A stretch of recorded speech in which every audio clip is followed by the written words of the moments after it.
उस पर फिर आपसे पूछूंगा कि इतनी मासूमियत शायद कभी पहले किसी अटॉर्नी जनरल के दलाइल में नज़र ना आई हो। वो ये है कि सबसे पहले तो बहुत सारे सवालात होते रहे कि ट्रांसफ़र आर्जी होगा नहीं होगा, जो हल्फ लेना ज़रूरी है जज के लिए या नहीं है, किस सूरत में वो हल्फ लेगा, उसकी सीनियरिटी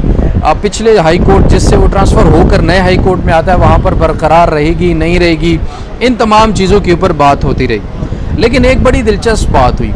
वो ये कि अटॉर्नी जनरल एकदम कहते हैं कि जनाब हमें सीनियरिटी के बारे में इल्म ही नहीं था। जब हम ये जजेस का ट्रांसफ़र किया जा रहा था तो तब सीनियरिटी के बारे में किसी किस्म का इल्म ही नहीं था, उसके ऊपर हमारी वर्किंग ही नहीं थी, हमें पता ही नहीं था कि कौन जज किस सीनियरिटी पर इस वक्त मौजूद है। ये बड़ा दिलचस्प बात है कि एक तो कोर्ट पैकिंग का तासुर देकर जैसे सरफराज डोगर साहब को इस्लामाबाद हाई कोर्ट के अंदर लाया गया और उसके बाद फिर आज अटॉर्नी जनरल ये इंकशाफ कर रहे हैं कि भाई हमें तो पता ही नहीं था कि जैसे डोगर साहब सीनियरिटी में किस लिस्ट पर हैं। ये कितनी मासूमाना बात है।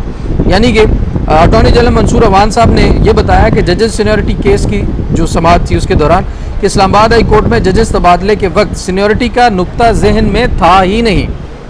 मतलब कितनी हैरान कुन बात। अगर सीनियरिटी का नुक्ता ही नहीं था तो आप ये बताएं कि इस्लामाबाद हाई कोर्ट लाने के बाद जस्टिस डोगर को किस सीनियरिटी के तहत, किस नुक्ता के तहत, किस कानून के तहत मोस्ट सीनियर जज डिक्लेयर किया गया और मोस्ट सीनियर जज होने के नाते जैसे सामिर फ़ारूक साहब के सुप्रीम कोर्ट में एलिवेट होने के बाद फिर उनको किस तरह से कायम मकाम चीफ जस्टिस बना दिया गया और फिर किस तरह से अब कोशिश की जा रही है कि वही chief justice Islamabad high court भी हों। अगर सीनियरिटी का नुक्ता जो है वो जहन में था ही नहीं तो जनाब सीनियरिटी का नुक्ता हमेशा से जहन में होता है। ये प्रॉपर प्री प्लान्ड एक मंसूबा था 26वीं आईनी तरमीम के बाद कोर्ट पैकिंग का, जिससे इस्लामाबाद हाई कोर्ट एक ऐसी अदालत रह गई थी जो कोई भी मुल्जिम जाता, मैं सिर्फ इमरान खान की बात नहीं करूँगा, कोई भी मुल्जिम जा रहा था, कोई भी जो जा रहा था शिकायत लेकर जा रहा था किसी के ख़िलाफ़, दोनों अतराफ़ में मुकम्मल इंसाफ के तमाम तकाज़े पूरे करके इंसाफ दिया जा रहा था। चाहे कोई गुमशुदगियों का मामला हो, चाहे बलूचिस्तान KPK से कोई ज़बरदस्ती तौर पर गुमशुदा किया गया हो,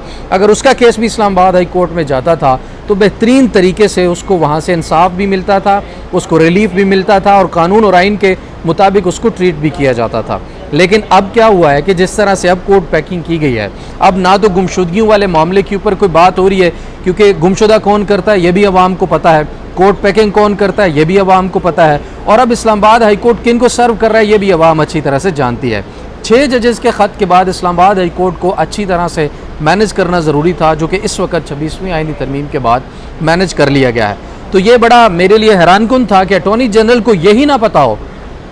कि हम जो जज ट्रांसफ़र कर रहे हैं उनकी सीनियरिटी क्या है और उनकी सीनियरिटी का नुक्ता जो है उनके जहन में ही नहीं था।